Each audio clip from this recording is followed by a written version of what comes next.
Hello everyone, my name is Jagan. जैसा हमने last slides के अंदर डील करा था, फोटोसिंथेसिस के बारे में हम स्टडी कर रहे थे, तो हम उसी को आगे कंटिन्यू करते हैं। The major events of photosynthesis are, first point है इसका, absorption of solar energy by chlorophyll, कि क्लोरोफिल द्वारा सोलर एनर्जी को एब्जॉर्ब किया जाता है। सेकेंड पॉइंट है conversion of solar energy into chemical energy as well as its utilization in splitting water into hydrogen and oxygen. तो यहाँ पर दो बात बोली गई हैं कि सोलर एनर्जी को केमिकल एनर्जी में कन्वर्ट करना और फिर उसका यूटिलाइजेशन करना, किस चीज़ के लिए? वाटर मॉलिक्यूल को स्प्लिट करने के लिए, हाइड्रोजन के अंदर एंड ऑक्सीजन के अंदर। हाइड्रोजन तो यूज़ कर लिया जाता है ग्लूकोज बनाने के लिए, और जो ऑक्सीजन है वो स्टोमेटल पोर्स द्वारा, लीफ बॉडी द्वारा बाहर निकाल दिया जाता है। थर्ड पॉइंट है reduction of carbon dioxide to form carbohydrate, कि यहाँ पर कार्बन डाइऑक्साइड का रिडक्शन होता है और वो कार्बोहाइड्रेट में कन्वर्ट हो जाता है। And other component of organic food, और जो कंपोनेंट होते हैं फूड के, वो उसमें कन्वर्ट किया जाता है। आगे हमारे पास पॉइंट है basic requirement of photosynthesis. Photosynthesis has 4 basic requirement. First chlorophyll, second carbon dioxide, third water, fourth light. They are also called raw materials of photosynthesis, और ये चारों के चारों raw materials भी कहलाते हैं photosynthesis के। अब chlorophyll, plants possess pigments molecules for absorption of light energy, कि लाइट एनर्जी को एब्जॉर्ब करने के लिए पिगमेंट्स होते हैं ये। There are 3 types of photosynthetic pigment. Photosynthesis के लिए यहाँ सर्टेन पिगमेंट्स है जो कि 3 टाइप्स के हैं।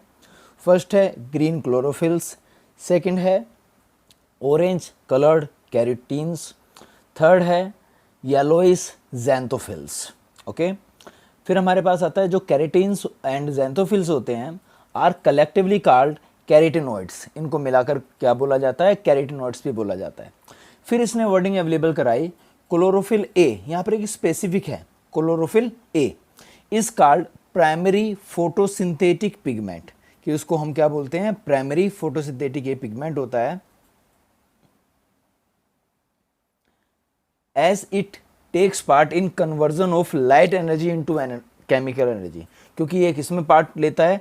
लाइट एनर्जी को केमिकल एनर्जी में कन्वर्ट करने के लिए। जैसा आपने इससे पहले वाली स्लाइड के अंदर भी देखा था कि लाइट एनर्जी को केमिकल एनर्जी में कन्वर्ट किया जाता है, फिर उसकी यूटिलाइजेशन से वाटर मॉलिक्यूल को स्प्लिट किया जाता है हाइड्रोजन एंड ऑक्सीजन के अंदर। आगे बढ़ते हैं। Other pigments absorb light energy of various wavelength and hand over the energy to chlorophyll a molecule. अब क्या बोल रहा है कि जो बाकी लाइट एनर्जी है उसको भी डिफरेंट पिगमेंट क्या करते हैं? एब्जॉर्ब करते हैं, और कहाँ पर ट्रांसफ़र करते हैं? क्लोरोफिल ए पर ट्रांसफ़र उसको कर देते हैं, ताकि वो क्या कर सके? उस लाइट एनर्जी को किस में कन्वर्ट कर सके? केमिकल एनर्जी में कन्वर्ट कर सके। आगे बढ़ते हैं। Leaf is most suitable for photosynthesis as it has a large surface area for harvesting sunlight, कि लीफ काफ़ी सूटेबल है फोटोसिंथेसिस के लिए, क्योंकि उसके पास वो वेरियस कंपोनेंट्स भी अवेलेबल हैं, एज वेल एज उसका जो सरफेस एरिया है वह भी काफ़ी ज़्यादा है सनलाइट को एब्जॉर्ब करने के लिए। न्यूमेरस स्टोमेटा अवेलेबल होते हैं काफ़ी फॉर एक्सचेंज ऑफ गैसेस, ताकि गैसेस एक्सचेंज टेक प्लेस हो सके। अबंडेंट वस्कुलर सप्लाई, कि वहाँ पर वस्कुलर टिश्यूज़ अवेलेबल होते हैं, जिसकी वजह से वाटर की सप्लाई या फूड को वहाँ से कैरी करके प्लांट बॉडी के दूसरे पार्ट तक लेकर जाना भी संभव आसानी से हो जाता है।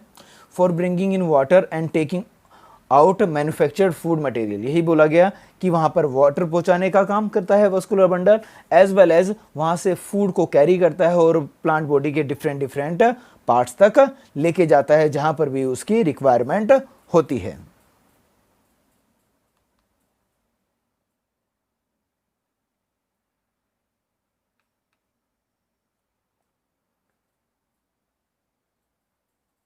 नेक्स्ट है आपके पास carbon dioxide. Terrestrial plants obtain it from atmosphere. जैसा आपको पता है, अगर हम मैंगो ट्री की बात करें, तुलसी के प्लांट की बात करें, या जितने भी प्लांट्स या ट्रीज हमारी सराउंडिंग के अंदर पाए जाते हैं वो कार्बन डाइऑक्साइड को कहाँ से ऑब्जर्व करते हैं, एटमॉस्फेयर से एब्जॉर्ब करते हैं, एयर रीजन से एब्जॉर्ब करते हैं।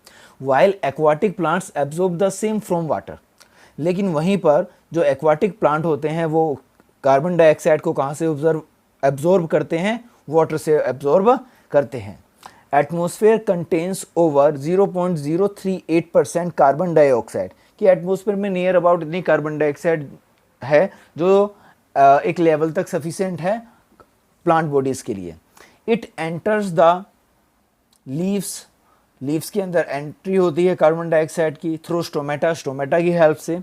However, the open stomata also becomes site for the loss of water in transpiration, लेकिन जो ओपन स्टोमेटा है जो कार्बन डाइऑक्साइड को एब्जॉर्ब करेगा एज वेल एज साथ ही के साथ वो ट्रांसपीरेशन की प्रोसेस भी करेगा, जिसके अंदर वो एक्सेस वाटर जो अवेलेबल होता है प्लांट बॉडी के अंदर उसको इवेपोरेट करता है या ट्रांसपीरेट करता है, उसको वेपर्स की फॉर्मेट में एटमॉस्फेयर में लीव करता है। Stomata functions as turgor operated walls, की स्टोमेटा में एक तरह का प्रेशर क्रिएट होता है। यहाँ पर टर्गर ऑपरेटेड वॉल्स का मतलब है एक तरह का प्रेशर क्रिएट होता है जिसकी वजह से ये सब संभव हो पाता है। Their guard cells are thicker on inner side and thinner on outer side, कि आउटर साइड जो गार्ड सेल्स की होती है वो थिन होती है और जो इनर थिकर साइड होती है वो इनसाइड होती है गार्ड सेल्स की। बढ़ते हैं थोड़ा सा और इसके बारे में आगे। अब आपके पास न्यू टर्म आई है K+ ion influx causes guard cells swell up and stomata opens. यहाँ पर K+ आयन इनफ्लक्स का एक और मतलब बनता है कि जो K+ आयन्स हैं इनका अमाउंट इंक्रीज होता है, और जब ये इंक्रीज होता है तो इनफ्लक्स कहलाता है। एज वेल एज इस दौरान ये गार्ड सेल को स्वेल अप करता है और स्टोमेटा ओपन हो जाता है। दूसरी तरफ इफ्लक्स का मतलब होता है यहाँ पर डिक्रीज। किसका डिक्रीज हो रहा है? K+ आयंस का, जिसकी वजह से जो स्टोमेटा है वो क्या हो जाता है? क्लोज हो जाता है धीरे धीरे करके। आगे बढ़ते हैं। Stomata generally remain open during the day time. Day time photosynthesis करने के लिए सुटेबल होता है प्लांट बॉडीज के लिए, जिसकी वजह से जो स्टोमेटा होता है वो ओपन रहता है all the time during the day. As carbon dioxide is used internally in photosynthesis more of it diffuses from outside. जैसा आपको पता है कि कार्बन डाइऑक्साइड की काफ़ी ज़्यादा ज़रूरत होती है फोटोसिंथेसिस में, तो वो सराउंडिंग से कार्बन डाइऑक्साइड को क्या करता है? प्राप्त करता है। साथ के साथ during the day time the leaves can also use a small quantity of carbon dioxide produced internally through respiration. अब हमको यह भी पता है कि साथ के साथ रेस्पिरेशन की प्रोसेस 24/7 चलती रहती है प्लांट बॉडीज़ के अंदर। जैसा एनिमल बॉडीज़ के अंदर भी रेस्पिरेशन की प्रोसेस चलती रहती है, ऐसे प्लांट बॉडीज़ के अंदर भी चलती रहती है। और रेस्पिरेशन का जो वेस्ट प्रोडक्ट है वो क्या है? Carbon dioxide. तो जो इंटरनली कार्बन डाइऑक्साइड प्रिपेयर हुआ है वो कुछ अमाउंट में वहीं पर यूटिलाइज कर लिया जाता है फोटोसिंथेसिस की प्रोसेस को फॉलो करने के लिए या प्रोसेस अप करने के लिए। दोबारा से बोल रहा हूँ यहाँ पर कि रेस्पिरेशन के दौरान जो carbon dioxide as a waste product है वो बाहर निकलने से पहले कुछ अमाउंट तो उसका बाहर निकाल जाता है, लेकिन कुछ अमाउंट फोटोसिंथेसिस की प्रोसेस द्वारा यूटिलाइज कर दिया जाता है internally. Requirement of carbon dioxide is only for the day when photosynthesis is occurring. और फोटोसिंथेसिस के दौरान सिर्फ कार्बन डाइऑक्साइड दिन के समय में ही उसको चाहिए होती है, क्योंकि photosynthesis only during the day time होता है। At night the stomata get close. जो स्टोमेटा होते हैं वो ड्यूरिंग द नाइट क्लोज हो जाते हैं। This prevent loss of water, जिसकी वजह से ट्रांसपिरेशन की प्रोसेस भी रुक जाती है और पानी की जो लूसिंग है वो भी बंद हो जाती है। एक्सचेंज ऑफ गैसेज, लेकिन अभी भी एक्सचेंज ऑफ गैसेज हो रहा होता है, क्योंकि हमको पता है कार्बन डाइऑक्साइड रिलीज होती रहती है all the time 24/7 plants body द्वारा just because of the respiration process. Exchange of gases however continues throughout from the surface of the stem, roots and leaves के कुछ रीजन्स होते हैं जहां से जो कार्बन डाइऑक्साइड है वो रिलीज होती रहती है। नेक्स्ट टॉपिक आता है हमारे पास वाटर का। इसमें terrestrial plants absorb water from soil through their roots. Of course roots की हेल्प से वो एब्जॉर्ब करते हैं वाटर को। The absorbed water is transported to photosynthetic area through xylem.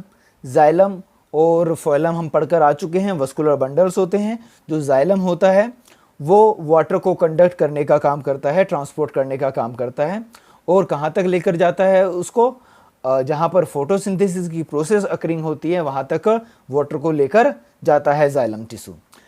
Minerals are also transported along with water, और साथ के साथ मिनरल्स भी ट्रांसपोर्ट किए जाते हैं वाटर की हेल्प से थ्रू दी जाइलम। आगे लिखा है इसमें, they are used in synthesis of different organic substance like sulphur in protein.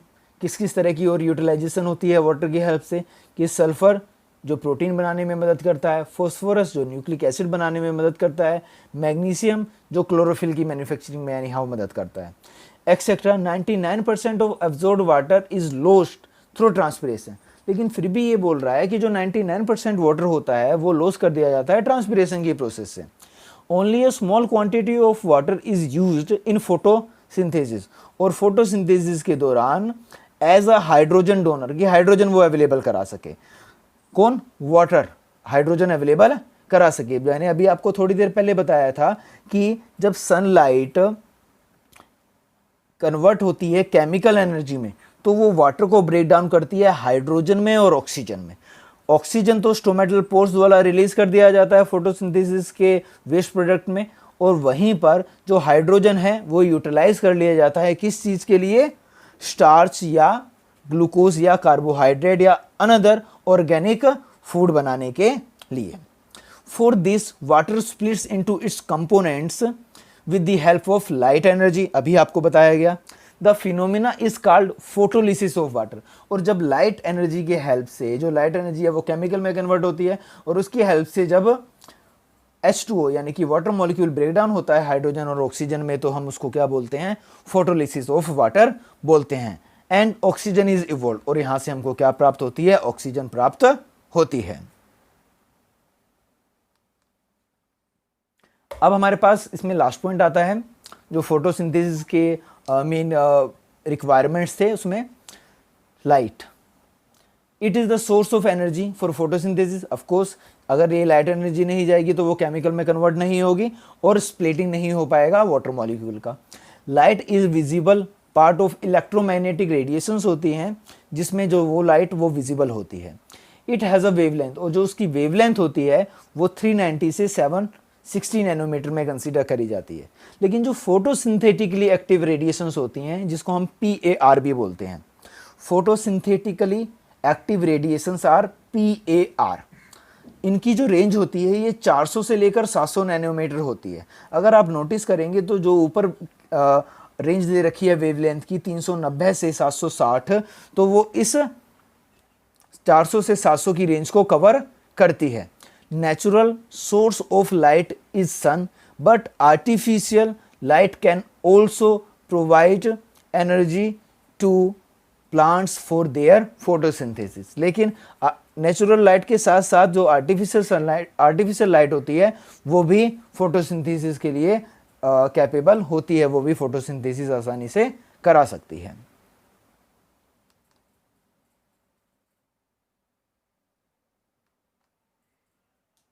Plants absorb light mostly in violet, blue and red part of visible light.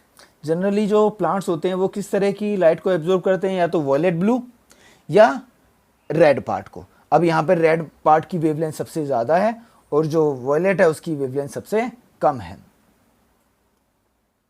Violet blue light carries more energy as compare to red light, और violet blue light ज़्यादा energy carry करती है किसके comparison में? Red light के comparison में।